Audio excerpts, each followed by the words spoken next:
Titans, go!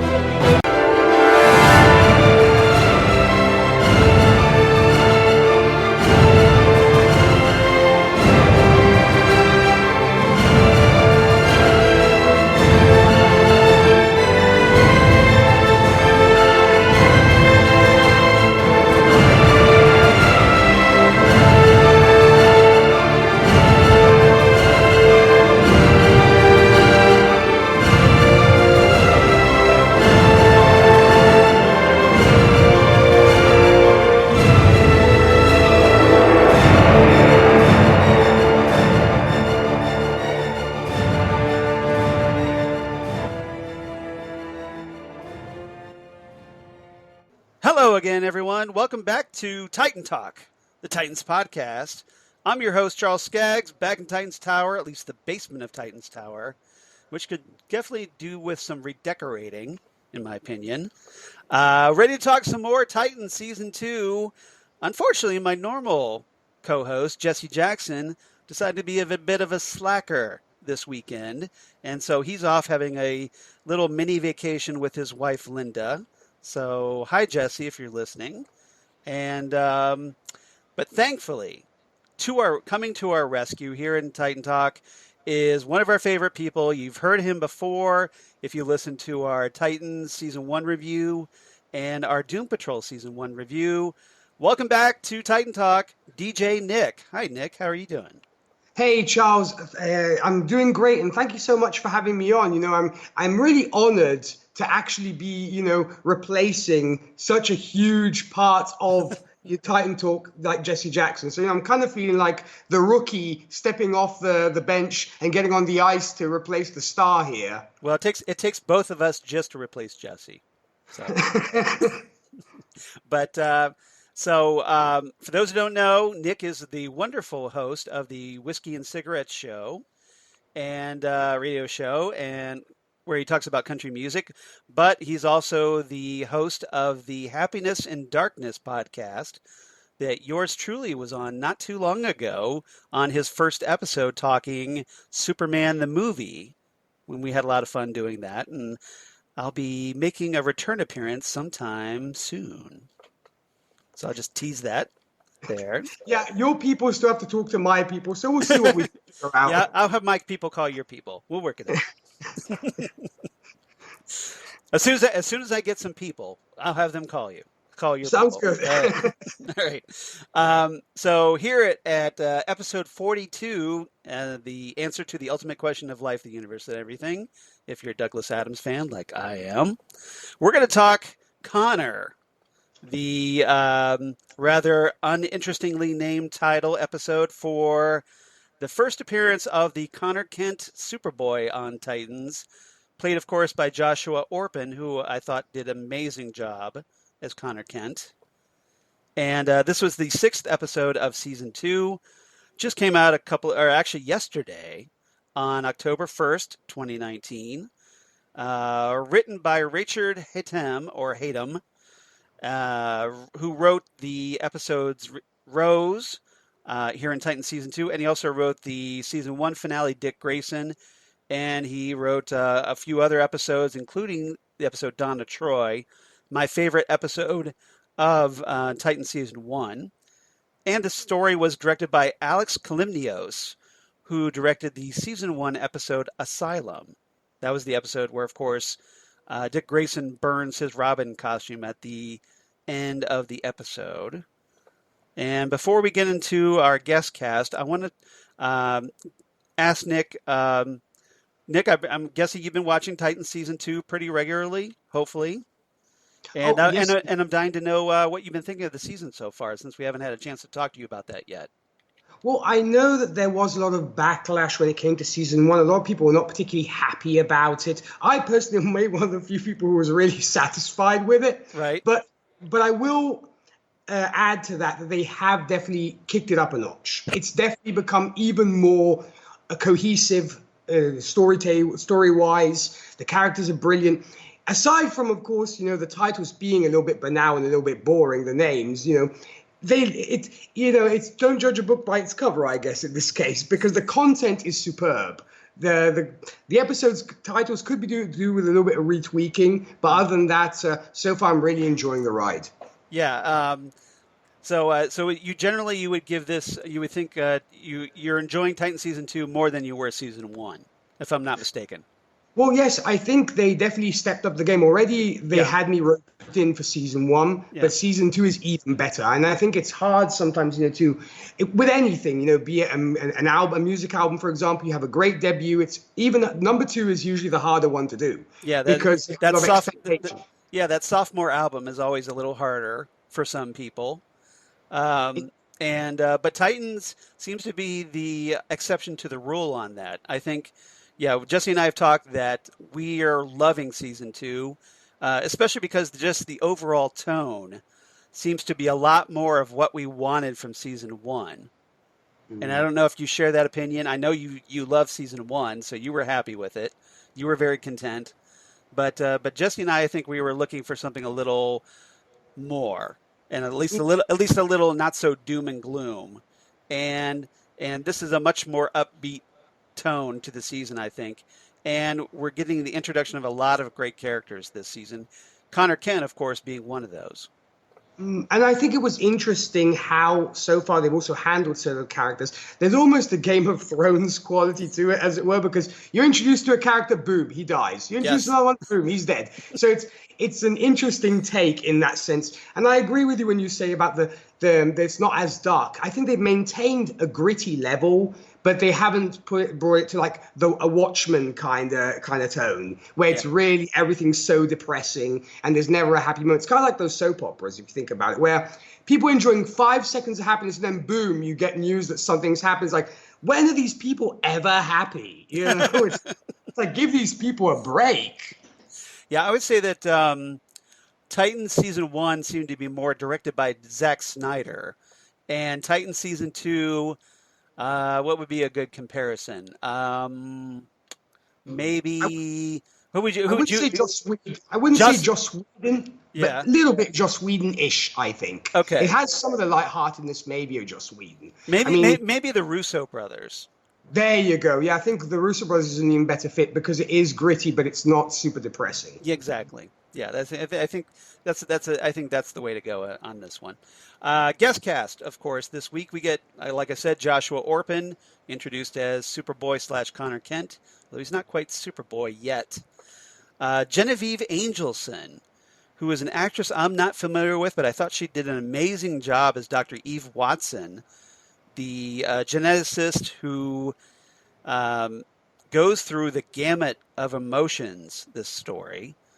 And Sarah Deakins got a cameo as Martha Kent, so I was very happy to get a little tease of Martha Kent in this story. Natalie Gumede, I want to say Gumede, as Mercy Graves, who, of course, is Lex Luthor's number 1 henchwoman, henchperson, take your pick. Essentially here as his security specialist, as she's introduced, who oversees things for him. She's more the field operative for him, and but she's always in constant contact with Lex. We actually see her calling Lex, so there was a very nice direct connection almost to Lex Luthor in the story. Rahul Beneha, I believe, is Walter Hahn, I want to say Dr. Eve Watson's kind of supervisor at Cadmus Labs. And Peter MacNeill played Lionel Luthor, only this version is a lot different from Smallville's Lionel Luthor, primarily because this Lionel is much older, is pretty much blind, as we kind of see him with a very noticeable cataract in one eye, and a much more bitter, darker take on Lex Luthor than we've seen on Smallville before. So before we get started with our main topics, were you at all? I'm not sure with your. I know you have a great comic book background, but does your comic book expertise go into the realm of Superboy at all? or how much does it go into Superman? Well, I'm a huge fan of Superman. I've read pretty much classic Superman from the origins all the way up to today. And so therefore, I was introduced to Superboy, I guess, like most people were during the death of Superman, or should we say the post-death of Superman event, Right. where we find out that he is a clone of Superman. And it was interesting what I thought about this particular version of Superboy. They decided to go the Titans route, where he is a clone of Luthor and Superman, because obviously the original, he's just a clone of Superman. But this case, they wanted to go the route of Superman and Lex Luthor. I really enjoyed this particular portrayal, and it reminded me a little bit, I don't know if you are familiar with Young Justice. Yes, I am. Yes, we've actually talked about that here in the podcast. And Young Justice, and I had a Young Justice vibe as when it came to the debut of Connor Kent, because just the origins are very similar, if you will. I mean, because I still, that episode is still ingrained in my mind of his escape from Cadmus. Right. Obviously, it's a little bit different, but there are a lot of similarities. And so I have a feeling they might have taken something from Young Justice because it was so successful. But yeah, all in all, I really enjoyed it. And I thought it was interesting they decided to really focus on the fact that he has a very infantile brain and he behaves like a child, as in that everything's so new to him and he's very instinctive when it comes to his reactions. Right. He's very childlike, and props to the actor for being able to pull that off, because it's often not easy to do that, because sometimes you might have people who portray, should we say, an emotionally stunted, or should we say almost regressed adult, and it doesn't come across as being real, shall we say, or you think this person is maybe suffering from unfortunate mental illness or something of that nature, whereas here you could actually feel like it was a child in an older man's body, kind of like Big, if you will. Yes, or maybe Shazam. Oh, Shazam, exactly. Yeah. That very much, that this rather adult body, but yes, that the mentally, or at least emotionally, Connor is very emotionally stunted.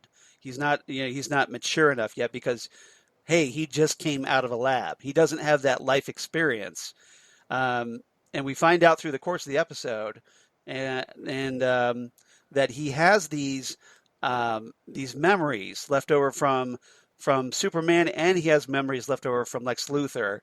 And obviously this was a concept, like you talked about, from the Teen Titans issues that were written by Jeff Johns back in the 90s, or I want to say maybe early 2000s, that that kind of Johns introduced that concept that it wasn't just Connor being a clone of Superman. He was like a 50% clone of Superman and a 50% clone of a human to stabilize his Kryptonian DNA. And of course, Lex Luthor being behind the project at Cadmus Labs, well, hey, of course, he's going to be the donor. And Connor, of course, is the result. Now Titans, the TV series, kind of takes that a little further by introducing the concept that Connor is both good, like Superman, but also evil, like Lex Luthor. And because he has these conflicting memories, his morality is sometimes at conflict. And obviously that kind of that makes him a little more unpredictable, especially given his lack of emotional maturity, and leads to obviously some problems throughout the episode. Yeah. So first and foremost, what was your take on Joshua Orpin as Superboy? What did you think of his performance? To be honest, I had not seen him in anything else. I mean, I don't know if to be honest, I'm not sure if he has been in anything else, because he seems a relatively young actor. Right. I mean, I'm sure he's been in other stuff, but it's nice sometimes to be introduced to actors that you've never seen before, so you go in fresh and you don't have a certain character they portrayed in mind, because you're like, okay, I remember him as doing this. Why is he doing that? And you maybe expect something from an actor that you know from previous roles. I really enjoyed him. Like I said, I think he really played the part really well. The emotion, the constant swaying of emotions from wide-eyed and surprised to furious to apologetic. It was just done so well, and he sold it wholly and completely, and almost this relationship, mother-son relationship he has with Eve at first, because suddenly he begins to trust her, and he even asks her at some point, can I call you mom? It's very endearing. I thought it was endearing. Some people might have thought it was creepy, but I thought it was kind of endearing. Well, I mean, Connor's approaching it very innocently, and Eve is going, no, let's not go there at all, no, which I thought was kind of funny. Because we don't, as we find out through the story, as Eve kind of peels back these layers, and we get, down to the actual truth of her involvement in Connor's creation.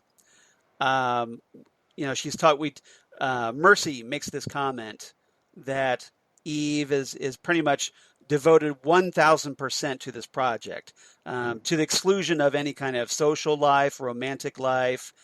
She doesn't have any kids. She doesn't even have a dog, which maybe explains why Crypto's around in Cadmus Labs. But she's isolated herself, and just apparently it's been for years that she's poured into this project to the exclusion of all else. And so then when Connor comes around and asks her, well, hey, can I call you mom? I'm sure that definitely threw her for a loop, big time. It's true, and the fact about not having a social life, I was a little bit confused to a certain extent, because when she first is called to the labs, when Connor breaks out, she's wearing an attractive evening dress, and and apparently she smells of alcohol or what have you. And perfume. So I'm thinking to myself, it might have been one of the few times this poor girl was actually able to maybe go on a date, right, or something of that nature. And maybe one of the few times it gets totally dashed to pieces because there has to be a catastrophe on maybe your first day off in centuries. And it's like, it all goes, horribly wrong. So maybe there was an attempt, or there is an attempt of hers of trying to have a social life, but it almost seems to not be able to happen for her. Right. Or at the very least, she attempted to have that social life, but ends up, because of that, she ends up getting in trouble with Walter, who, as we find out, was trying to contact her all night. And we gather that she's out partying, but given her personality, and we see her drinking brandy later in the truck with Connor, was she actually out having fun, or was she just dressed up to go out, but really just sitting in a bar somewhere getting hammered? That you opened a huge can of worms there, because now I have a mental picture of Eve sitting alone in this kind of dingy bar, kind of pour me another one kind of situation, trying to look classy, even though she's I don't know, at the Titans version of Moe's, for example, and just sort of drinking her sorrows away. Probably fending off all these guys trying to hit on her because she's dressed, in a party dress. But I kind of see her as just that she maybe intended to go out, changed her mind, ended up going to a hotel bar or something, and just wanted to be alone, drinking. Yeah, well, maybe she just cares about her appearance outside of the office, and just wants to, look good, because she values herself, and so she didn't want to, I don't know, go in, sweats or what have you. But so it's an interesting character, and you know what? It made me really want to know more about her past. Often, because I'm a huge fan of origin stories, and if there are obscure characters that I might not know much about, I really want the series to tell me something more about this person. Sometimes maybe it's nice to be left in the dark, but to be honest, Charles, I'm really curious to know more about her, and maybe see a couple of flashbacks even when she was actually starting on the project. Because when we hear about how enthusiastic she was and how much she wanted to do this, I mean, she says, of course, she wanted to do it to see if it worked. but it'd be interesting to see, how she got picked up by Cadmus and all this kind of thing. So she's a very interesting character, and I hope she'll be with us for a while. Yeah, I don't think we've seen the last of her, especially given the fact that Crypto ends up being captured and Connor was shot. So I don't think we've seen the last of her at all. Now, go ahead. I'm sorry. No, I was saying he's definitely hoping. Yeah, I think so. I mean, I think Richard Haddam, the writers, really spent a lot of time developing her as a character. So I got to think she's not just going to let this go. And I don't think we've seen the last of her, personally. Mm-hmm. Now, there is this one really powerful moment toward the end of the episode. After Connor, Eve, and Crypto, we need to talk about Crypto in a minute, but they're kind of they hit the road after this failed attempt where Connor, who ends up in Smallville, Kansas, at Lionel Luthor's house, Mercy and her team end up tracking them down, and Eve is brought along as kind of like an expert to be overseeing everything. So she's stuck in a van, and the team attacks. Everything goes predictably helter-skelter, and then Eve, when actually confronted by Superboy, she basically decides, okay, F Cadmus. I'm not going to do this anymore. We're going to let's get out of here. And so they hit the road, and they end up eventually, they stop off at a little diner restaurant, and Connor, gets into it with he wants to stop this one guy from who's abusing his girlfriend and dragging her into a car to her protests. And then Eve gets a little frustrated because of Connor. She feels isn't mature enough to understand why he needs to lie low. And so she takes him to San Francisco, which of course is going to lead to his connection with the Titans. And they end up going to this abandoned facility that turns out to be an old Cadmus lab, where essentially this is where Connor was born. So what did you think of that scene before we get into the details? Well, I was actually happy that they did it, because too often we have TV shows or movies where the character ends up befriending somebody who knows about their past and doesn't tell them anything for ages and ages and ages, and they might just disappear or something. Then the character goes in and finds out, gets terribly traumatized. He turns on this person, the whole liar revealed kind of thing. Right. And I'm so glad they did not use that trope. They're like, okay, we're going to get this out of the way immediately. She's going to be the better person and say, okay, fine, I'll take you to show you where you were made, as it were, where you were born. And I really appreciated that. Granted, it doesn't stop Connor from getting seriously irked at her. But aside from that, I appreciated the fact that they did not use that typical trope of you're not going to find out your origins until way later on, and it's going to blow up in your face, and you're going to lose trust in people, etc. So I really appreciated that. Yeah, obviously, if this show had been on the CW, they would have dragged this out over the course of at least 2 seasons, probably. Yeah. But here with Titans, it's a much more the reactions are much more mature and adult.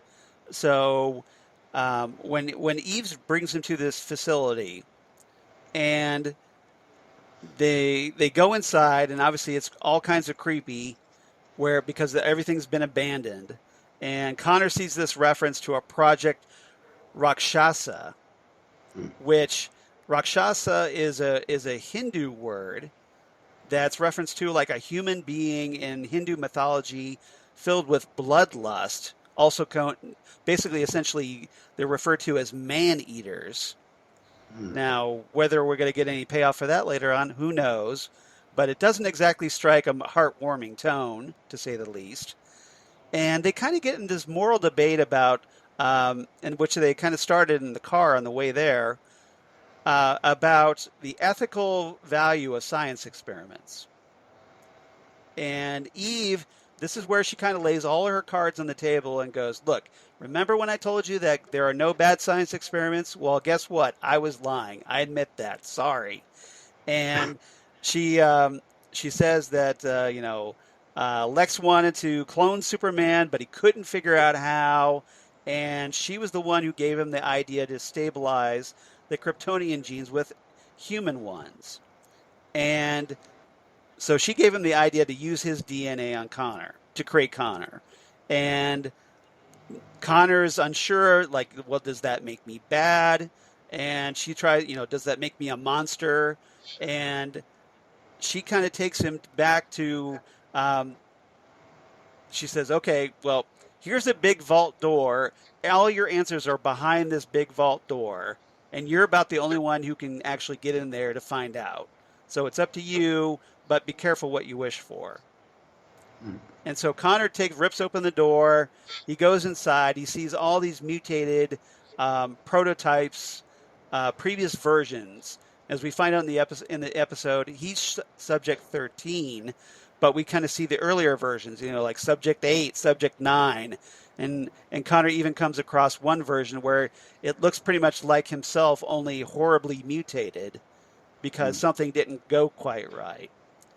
And then he comes out and he realizes, okay, I guess I've met Lex Luthor now, because Lex has to be the most horrible human being on the planet to make that happen. And he kind of wonders, well, am I a monster? And Eve tries to reassure him that no, you're not a monster. You're people just like me, and you can be you. It's up to you to decide to be better. So, what did you think of that moral dilemma that Connor struggled with, and Eve tried to guide him through and teach him about? Well, see, I mean, this kind of goes back to the fact of him saying, can I call you mom? Because she acts incredibly parental when it comes to him. Right. From the parking lot when she yells at him like you'd see a mother yell at a child saying, get back here, and all this kind of thing. It's like, I think she almost had to check herself when she did that, because she was kind of like, oh my God, I'm turning into his mother. And then after that. Or was she doing that because she felt she had to, that she was playing a role? Maybe it was what he would respond to, because she thought about herself. Yeah. I'm talking to a man-child, literally. So I have to treat him like a parent. Yeah. So it could very well be. You make a good point when you say that. And no, the moral dilemma, it really did feel like a child who comes to terms with the concepts of good and evil for the first time. And it's like, what am I supposed to do? How do I become a better person, knowing who my parents are?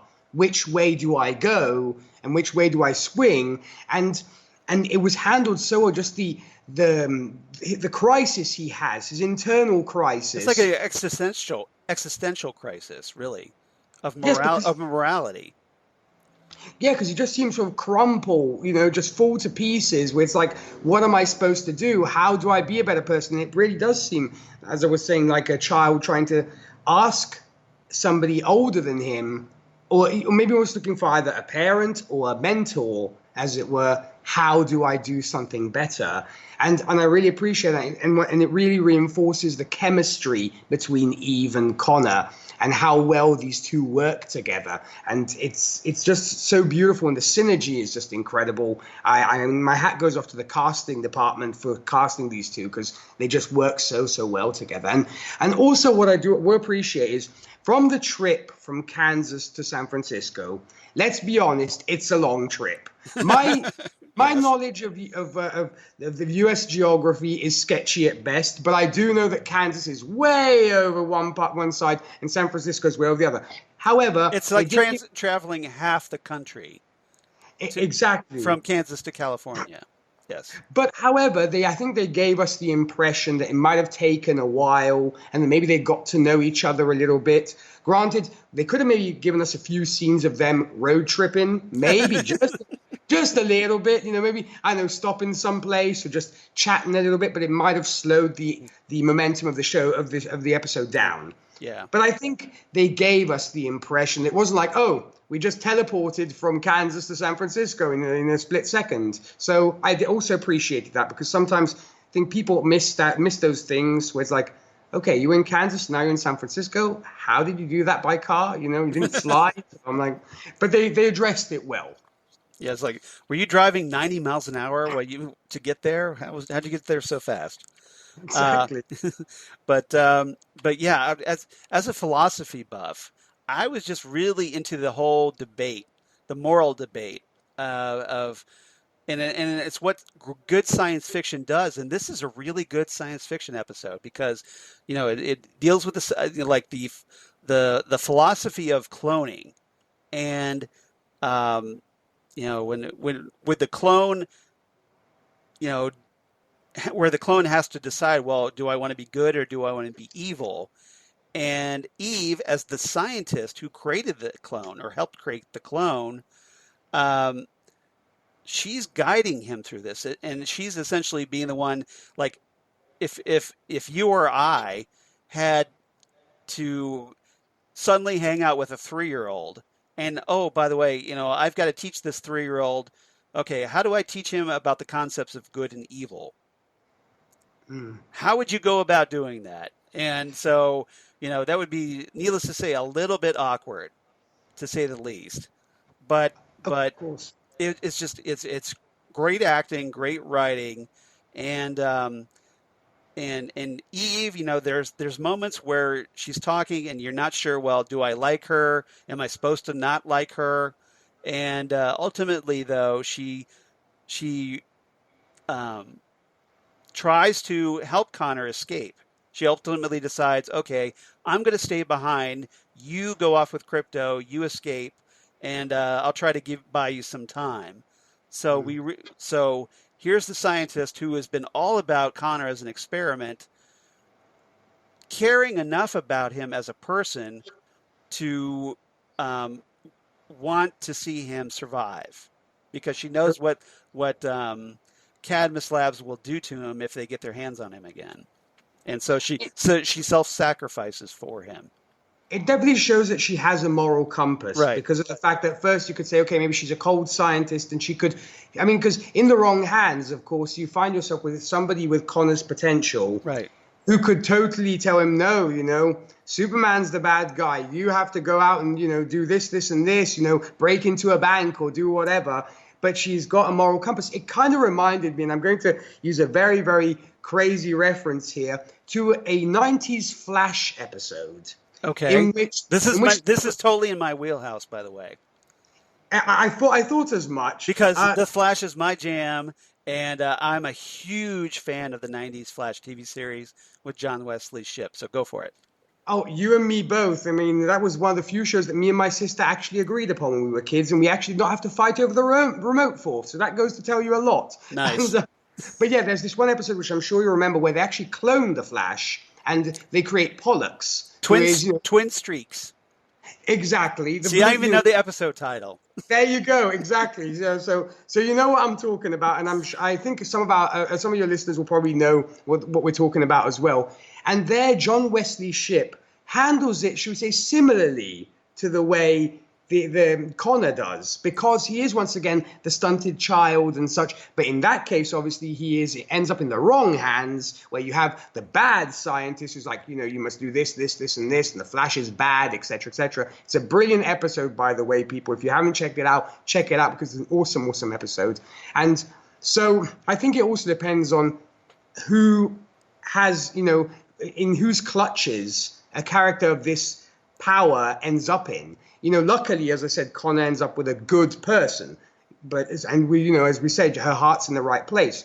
She could have just been a cold sign, say, okay, let's try out and see what he can really do, rather than sit down and have a chat with him. And I thought that was great.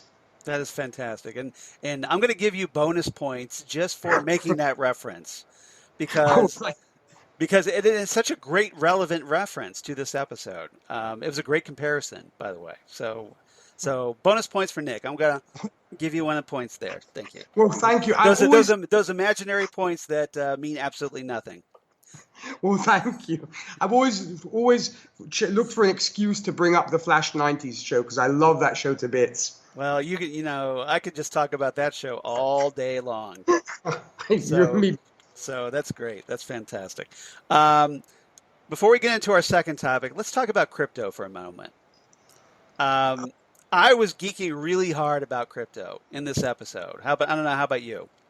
Okay, well, I mean, I love dogs. Actually, when I was growing up, I actually used to dog sit. Mm-hmm. So I actually used to have, little puppies running around the house causing mayhem, and that was a lot of fun. It was not so much fun cleaning up, but that's another story. But as a Superman fan, I always have a special place in my heart for crypto. I actually do own a Superman T-shirt featuring crypto. It's just crypto on it, and so I love that T-shirt to bits. And it's wonderful to see him actually use his Kryptonian powers. Right. Actually, how cool was it to see him using heat vision? Exactly. You were geeking out in that moment, and so was I. I was kind of like.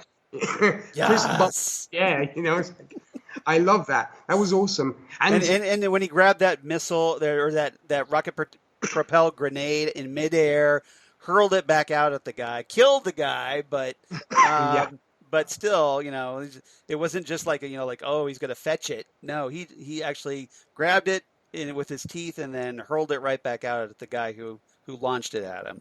That was great. The CGI, because I couldn't tell when it was a real dog and when it wasn't. Yeah. But also, whoever trained that dog did an incredible job, and that dog is a very intelligent dog. That was a great dog actor. Exactly. I mean, just the way he seemed so well trained, and he's responding right to Joshua Orpin, and behaving exactly like you would want a dog to be portrayed on TV. It was credit to his trainer on that. I don't know who his trainer was, but fantastic dog actor. So exactly. Move aside, Rintintin and Lassie. We've got a new hero here. Now we didn't get to see him fly, but fingers crossed. And hopefully at some point he'll get a little cape. Because I was going to say, are you waiting to see the cape? I want to see the cape. So maybe at some point, maybe Eve or somebody will give him a cape. I don't know. We'll find out. Fingers crossed, though. But it was very cool to see crypto and a lot of fun. So, all right. Topic number 2. Let's get into that really quickly. Let's talk more about Mercy here. Mercy Graves. And let's talk about her boss, Walter. What's his last name? Walter Hahn, played by Raul Benea. And Lionel Luthor. And the much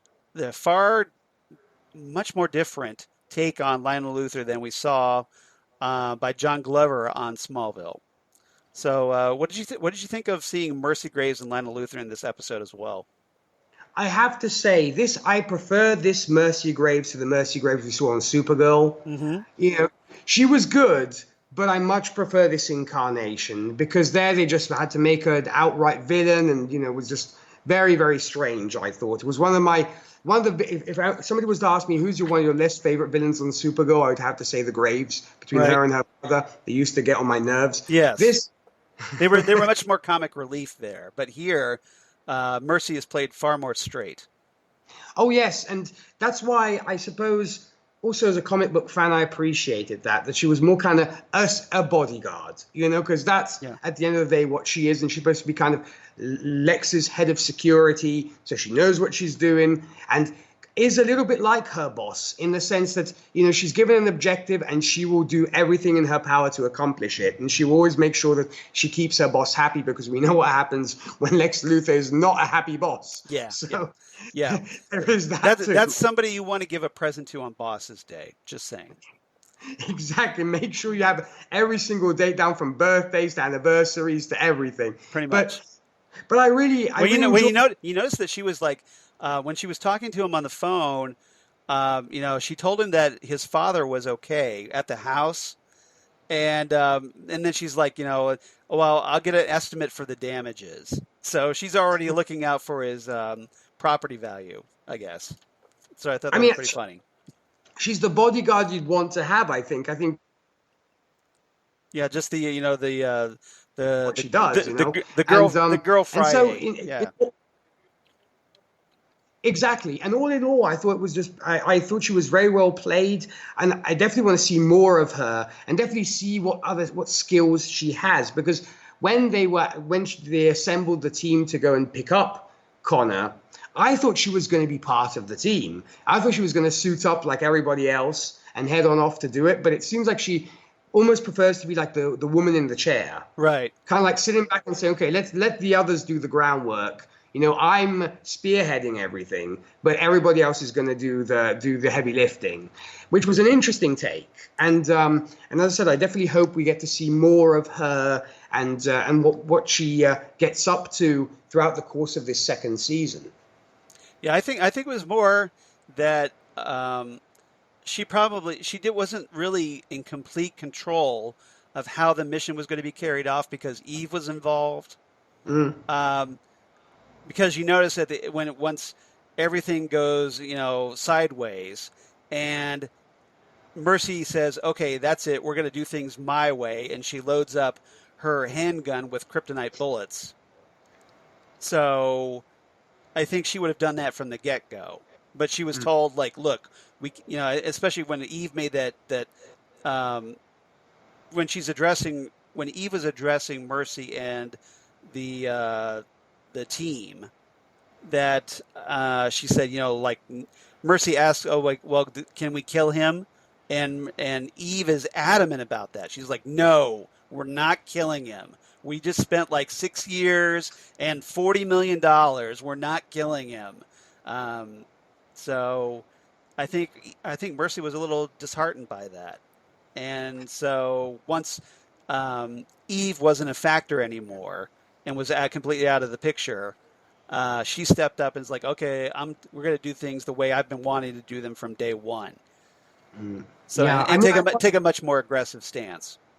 Yeah, I mean, I wonder whether there's a little bit of bloodlust in that woman, or whether it's just efficiency for efficiency's sake, as being, we have to get rid of the problem, and if it means even killing this guy, oh well, we had to do it because that's the prime objective is to put this person down, kind of dead or alive situation.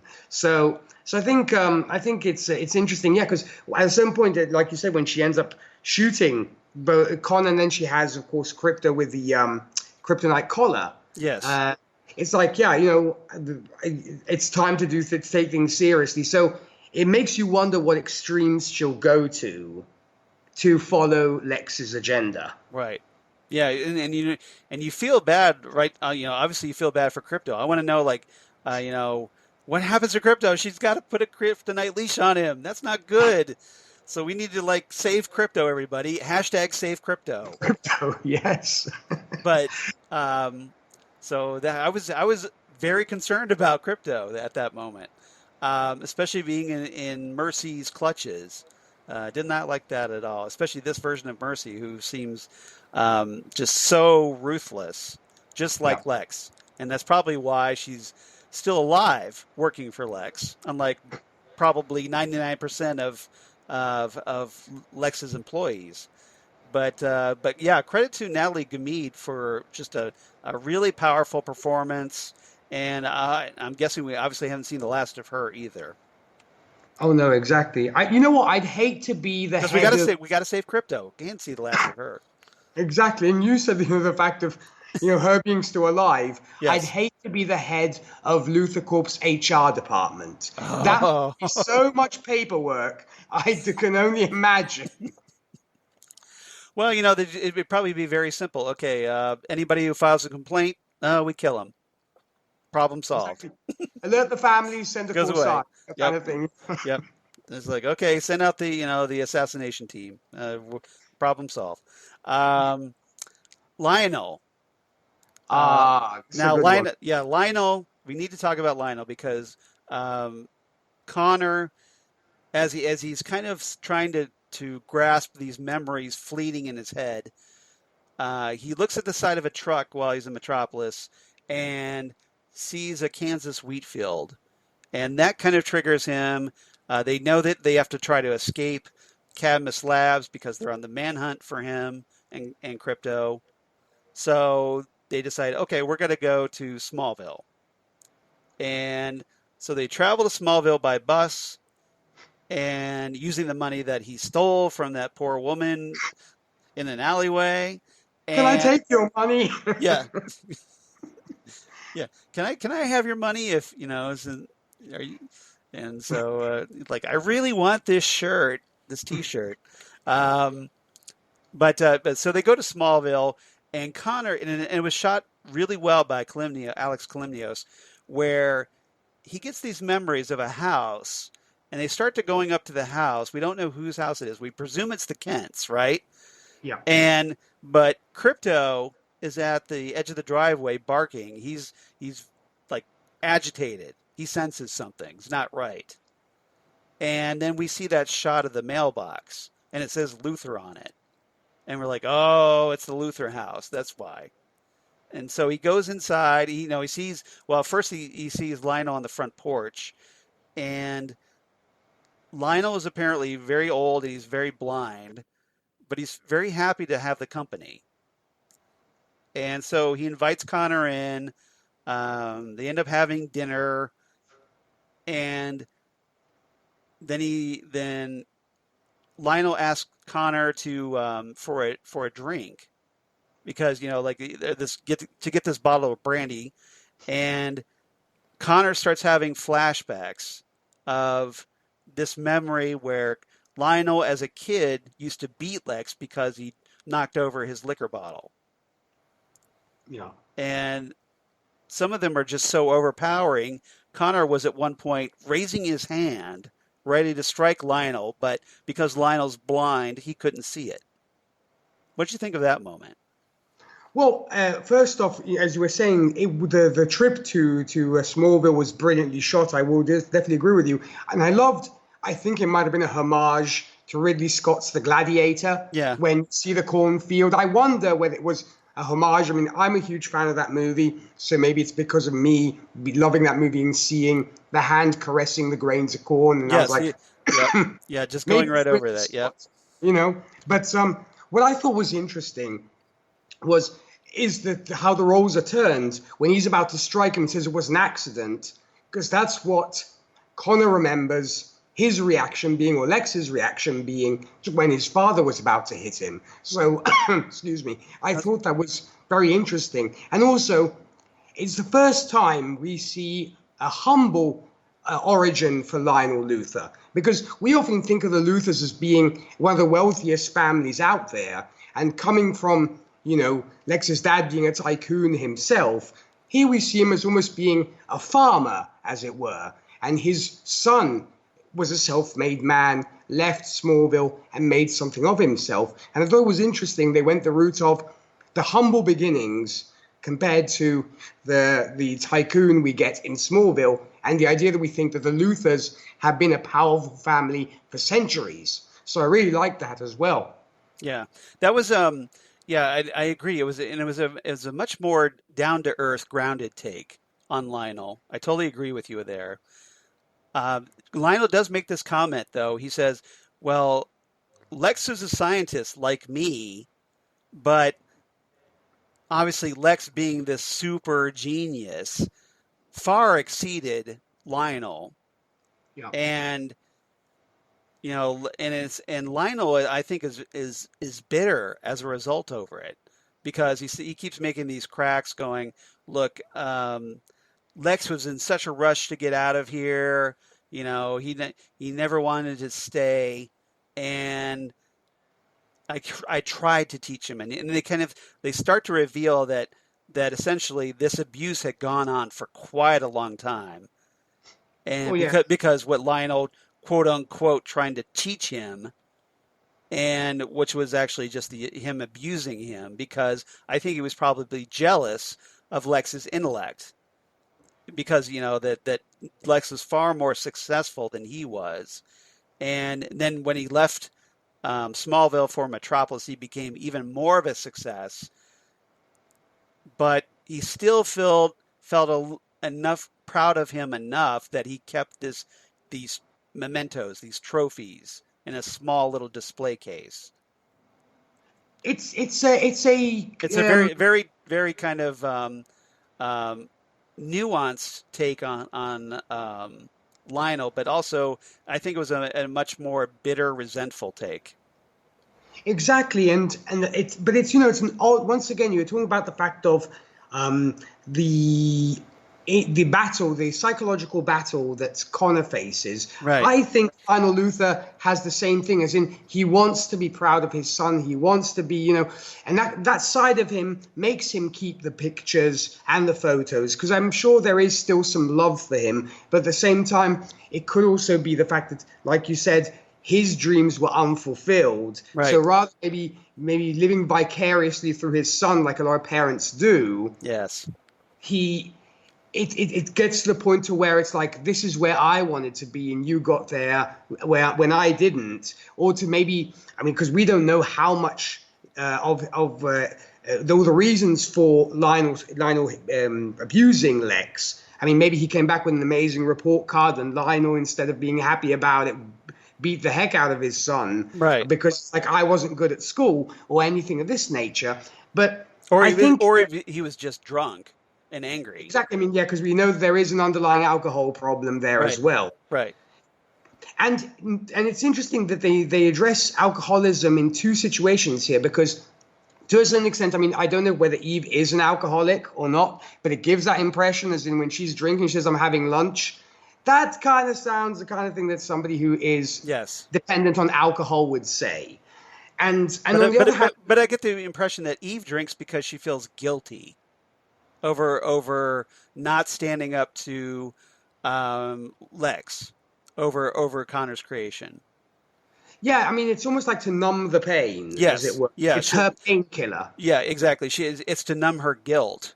And with Lionel, it's more just that he drinks because he's bitter and resentful. Exactly. So it's interesting how they show also the different facades of what alcohol abuse can be, and why people abuse alcohol. And I think that it's interesting, though, the whole psychological thing I think was incredible. And because at first you feel for Lionel at first, and then suddenly he changes when Connor addresses him with the fact of, you used to beat your kid. Yes. And he's like, who told you that and stuff? And suddenly there's this change in his face, and you see this horribly dark, evil man. Mm-hmm. And that is played so well, because it's almost like it reminds me of some of those serial killer movies I've seen, where on the at first they seem amicable, nice, sweet, etc. Takes one thing, that light goes on, and suddenly you see this cold-blooded, evil person. And that's it's like someone flipped a light switch, and then all of a sudden their true nature is exposed. Exactly. He almost turns psychotic to a certain point, and you're like, wow, okay, I don't like this guy. Right. And you totally understand why Lex turned out the way he did. Exactly. It's a lot of a person's psyche does come from the parenting. It is a thing of environment also, but also what they learn at home, and it carries on the theme of how we become people from a young age, because we're seeing Connor, as it were, as a man-child, as a kid, and what he can become with given the right people to teach him. Because look what happened to Lex, having certain people tutor him and giving a negative example. So it could also... Nope, you kind of cut out there. The way you are raised also reflects... Pardon me? No, just you kind of cut out there for a moment. Sorry. It's no, Sky. Saying yeah. It's so I think there is that fact of trying to show us is how a person's moral makeup develops according to how they were raised, and they give us these two examples with Connor and Lex. It's like you're given a chance to be a good person, but you have the right kind of role models. So I think there's also that too. Yeah, I think you're absolutely right. Okay, let's move on to our third topic, because we're running a bit long. So I want to get this in. This is what I'm essentially referring to as world's finest. So I want to talk about Superboy meeting Robin, and when after everything's said and done, after encountering with Eve showing Connor the truth about Lex Luthor, Connor goes wandering in the streets, and after Eve's advice to lay low, don't be a hero, don't get involved, don't try to help anybody, because then Cadmus is going to be able to track you that much faster. So Connor and Krypto are out wandering the streets at night, and just so happens they come across the plaza where, coincidentally enough, it's the same building that of the previous episode's cliffhanger, where Deathstroke had placed Robin / Jason Todd on a window washer's platform with a ticking bomb and sending it plummeting, and sending Jason plummeting. And we actually finally get the resolution to that cliffhanger at the very end of this episode. So what did you think of that big moment?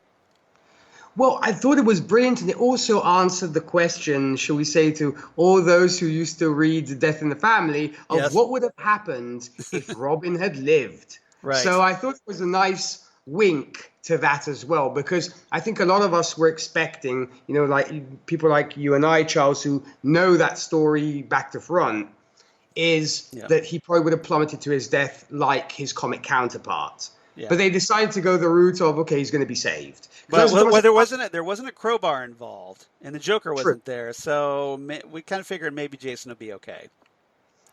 True, there is also that as well, but I was happy that they introduced him like this, and also the fact that, like early Superman, Superboy leaps instead of flying. Yeah. So I thought that was cool as well, and of course Jason's reaction is like, well, at first I'm like, I was kind of looking at the screen going, dude, 2 words, thank you. You can't say them. He took his time to say it. But he actually did, and that was a big thing for Jason. Exactly. Being such a bratty kid as he is. A punk. Exactly. Yes. And for once actually hearing him say thank you, it's like, wow, the kid is learning. I was like, are you sure you're Jason Todd? Did something happen to you on the way down? Did you suffer brain damage of some kind? You don't seem right. You were actually polite there for a minute. What's up with that? It was a nice introduction, and I actually have a question for you. Do you think that the fact that he got shot and this situation happened then, that it was a plot device to get him into the tower? Oh, definitely. I think it was. Now, obviously, they had taken Krypto. Mercy did, but by plugging, and if you notice, Connor was shot in the upper left chest, which away from any vital organs. So they just have to get those kryptonite bullets out of him, presumably, because I'm guessing they're still in there. And they'll probably take him back to the tower to do that. And that's where he'll probably get to meet the team and so on. And we'll see how that plays out. But that would be my guess as well, yes.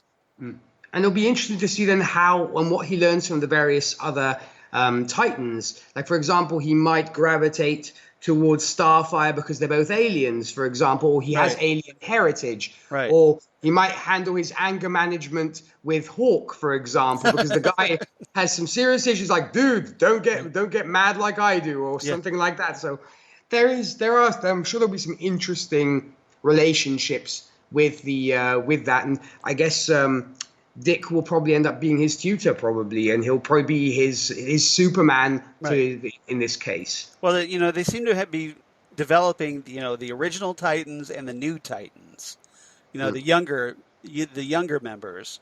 So I'm sure he'll hang out a lot with Jason, Gar, Rachel, and probably Rose as well. Yeah. So we'll see how that works. But they're definitely building their cast. And it's coming out very nicely. And then, obviously, once they find out, his powers, I'm sure that's going to be really interesting. But it was kind of great to have that Superboy Robin moment where they meet, and and then Superboy saves Robin, and then resolves that cliffhanger, which Yes. I thought was interesting because if anybody had been following on DCUniverse.com, you notice that DC Universe actually had the cojones to actually do a little poll online: should Jason Todd live or die? Just like they did way back in the '80s when they killed off Jason Todd the first time, only with a 1-900 phone number. So points, I guess, to DC Universe for kind of bringing that back, sort of, but it's a little dark. Took a little stones to make that happen. I thought personally. I thought it was a nice homage. I think also to readers of classic DC, Right. and I think everybody got a grin out of that one. And now moving forward, we of course are getting more and more characters. Shall we say, new characters added? Because what happened to Aqualad? Yes. I have a question for you, Charles, because you are, I know you're a huge Flash fan like myself. Are you lying in wait and hoping for a Kid Flash, or you don't think we'll get one? At the moment, as long as the Flash TV show is on air, I don't think we're going to get one. The same way we're not going to get Speedy as long as Arrow's on the air. Now Arrow's going off, so maybe once Arrow goes off, and we did get a Roy Harper mention this season when Donna was corresponding with Roy Harper via texts. So he does exist in this Titans continuity, at least. So maybe we'll get to see Speedy. I don't know if we're going to see Kid Flash, though. I hope we do, but I'm not going to hold my breath, personally. No, I'm lighting a few candles at the altar of the Flash in hopes that we'll get to Speedster. And I still want to see my, redheaded Wally West. Exactly. We want West. Like, nothing against, Keenan Lonsdale on as Kid Flash on the Flash TV show, but I still want to see my redheaded Wally West from the Titans. So what better place to do that than on Titans, in my opinion? So exactly. So fingers crossed. Fingers crossed. Since we'll never get a blonde Flash, we might as well get a redheaded Kid Flash. yeah, exactly. Which one do you think we'll get first? An actual blonde Barry Allen, or a redheaded Wally West? That could be an interesting poll, I think. I think we get some interesting results on that one. Start your bookmaking, Las Vegas, because we'll see how that turns out. Anything else about this episode before we move on? No, I think we pretty much covered everything that had to be covered, and it definitely leaves me wanting more. I can't wait for next week's episode. Yep. And so far, a very, very strong season so far, and I think they definitely won't disappoint. Okay, so did you happen to have any favorite lines of this episode that you liked? To be honest, I think almost the entire episode is quotable. But Any lines that stood out? Well, I think the main one for me was that moment where Connor does look at her and say, "Can I call you Mom?" And she's like, "No, no, no." I thought that was probably one of my favorite ones. That was good. That was a good one. I liked Mercy's line about, looks like someone got up on the wrong side of the glass tube. I thought that was pretty funny. And Eve addressing Mercy and her team, where she says, "You will be hunting the world's most dangerous infant, and I think it's safe to say that he has not had his nap." That was a good and one everybody too. laughs at that, and then Mercy kind of gives the look of the staring of death at her team, going, "Well, that's all kinds of funny, but I'm, already interviewing your replacements because some of you aren't coming back on this mission." So That was cold. way to bring the morale right down. Exactly. It's like, maybe I want out of this now. yeah, that was good. I like Eve's line that consequences are the shitty things that happen when you make stupid decisions without thinking. When she was explaining consequences to Connor. And later when Eve says, "See, you're not a monster, you're a person." And Connor asks, "What does that mean?" And Eve replies, "That means your life is going to be difficult and complicated and painful and sometimes full of joy. Just remember that people are not what they say they're going to do. They are what they do. I like that. Yeah. Yeah, that was good. So, thought that was really good. Now, as far as a rating for this episode, I know I'm kind of putting you on the spot, so I'm just going to say that I give this one 9 out of 10 black and red Superman t-shirts. I really like this one a lot. How about you? Did you really like this one? I think we're on the same page here. I'm going to give it 9 out of 10 kryptonite collars. Nice, very nice. So we're totally in sync on that one. That's yes, cool. indeed. All right. Now I don't have any Titans Tower news, but we did get some feedback that I want to run down really quickly. Stephen Marshall emailed us on our email account and said, "Hi guys," and this is regarding Connor, the episode Connor. "Hi guys. Well, I called it. I said that Superboy would end up saving Jason either at the end of this episode or in the next. As for the whole episode, Connor was hands down my favorite episode of Titans yet. It was everything I wanted in Superboy's origin. It was very reminiscent of Superboy, the Boy of Steel by Jeff Johns and also by Francis Manapul. I'll just throw that in there, the artist, which is one of my all-time favorite graphic novels. Yeah, I really like that one too. I actually have Jeff Johns' autograph on my copy. So I'm just being smug there. I have a theory. It goes green with envy. Yep. I have a theory next week that they'll be getting Bruce Wayne to take the kryptonite bullets out. So he thinks they're going to go to the Batcave, and that means we'll get to see Bruce in the Batcave. How cool would that be? That's a possibility, but I think they're going to go to Titan's Tower. Personally, we'll see. We'll find out. So he goes, "Bring on next week." Anyway, a random thought. What do you think happened to Lionel Luthor? So presumably after the events at his house.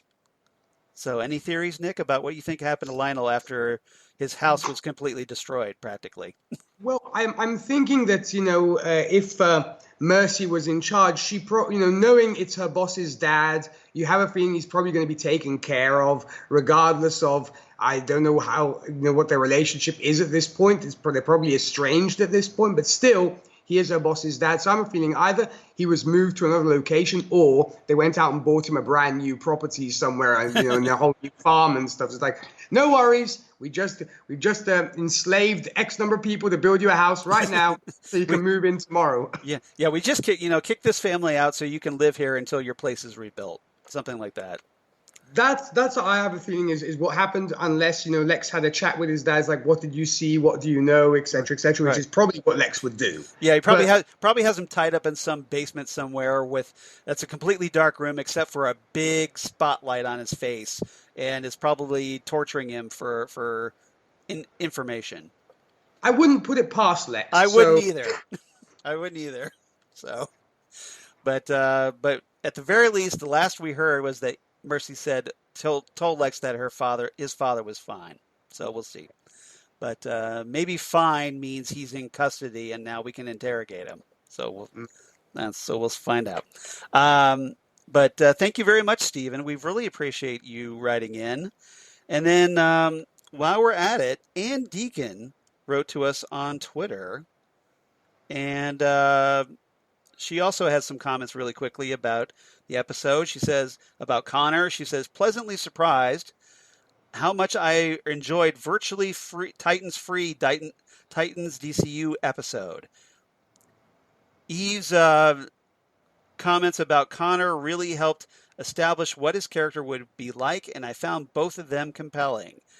They're setting up all these new Titans beautifully. So that's Ann on Twitter. So Ann Deacon, thank you very much at Scaper Anya on Twitter. So I want to give you a quick shout out. Thank you so much for writing in.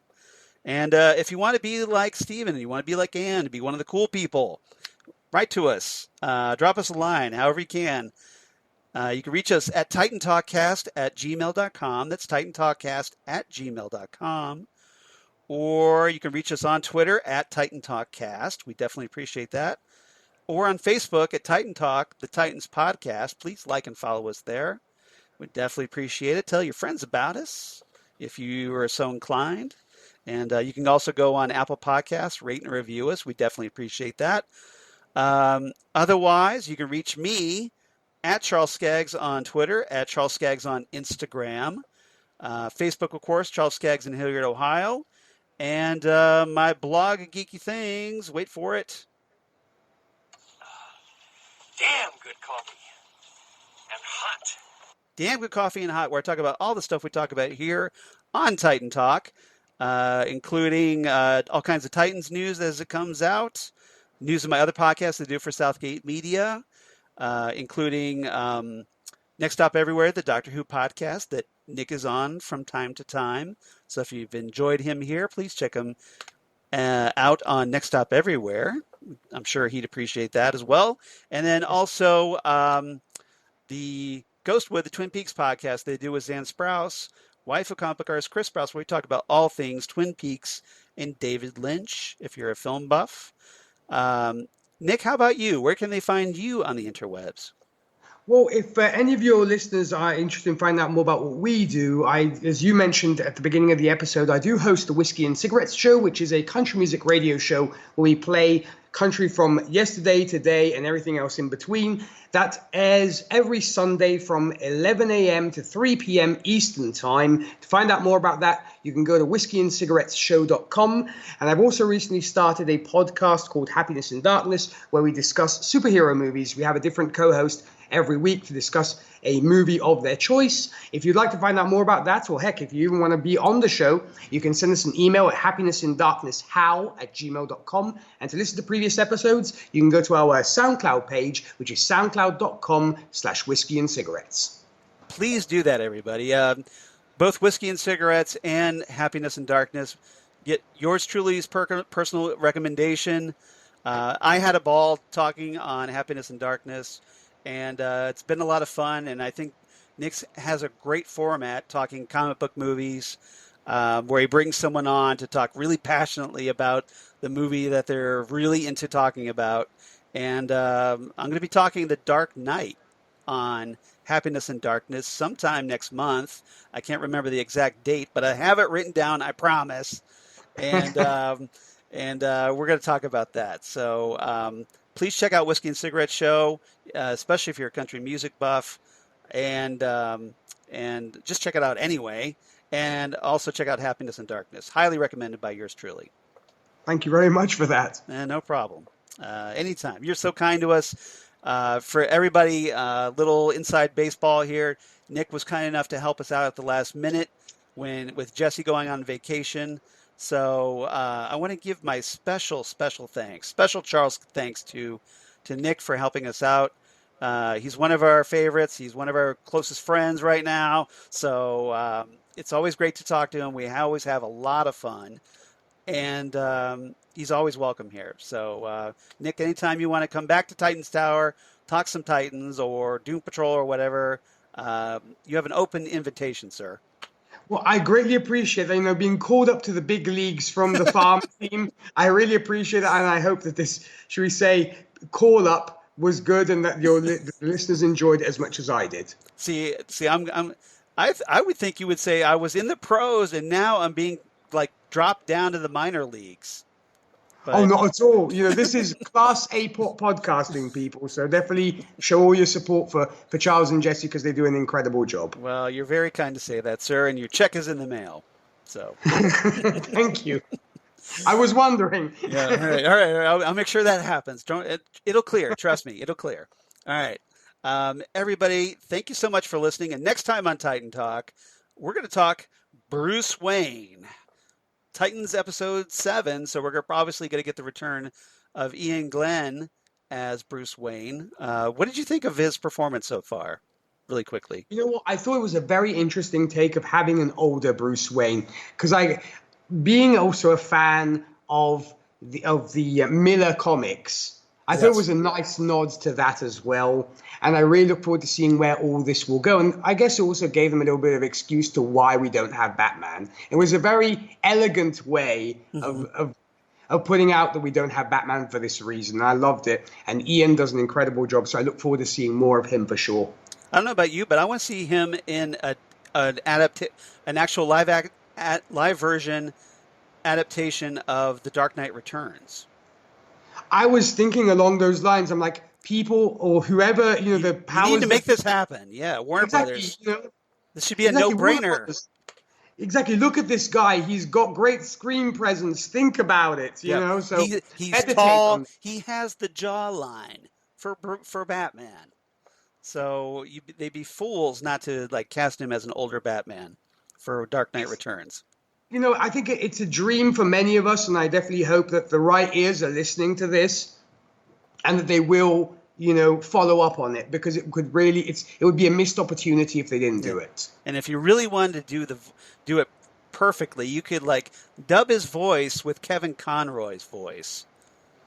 And wow! How amazing would that be? My mind was just blown right now. As I said, it's like exactly that was a mic drop moment there, Charles. Seriously. There you go. So Ian Glenn doing the physical performance, and then Kevin Conroy doing the vocal performance. Dark Knight Returns. Warner Brothers, I just developed your movie for you. Make it happen. So exactly. All right. So everybody, come on back. Thank you again for listening, and come on back for Bruce Wayne. We'll see you next time right here on Titan Talk, the Titans podcast. Goodbye, everybody.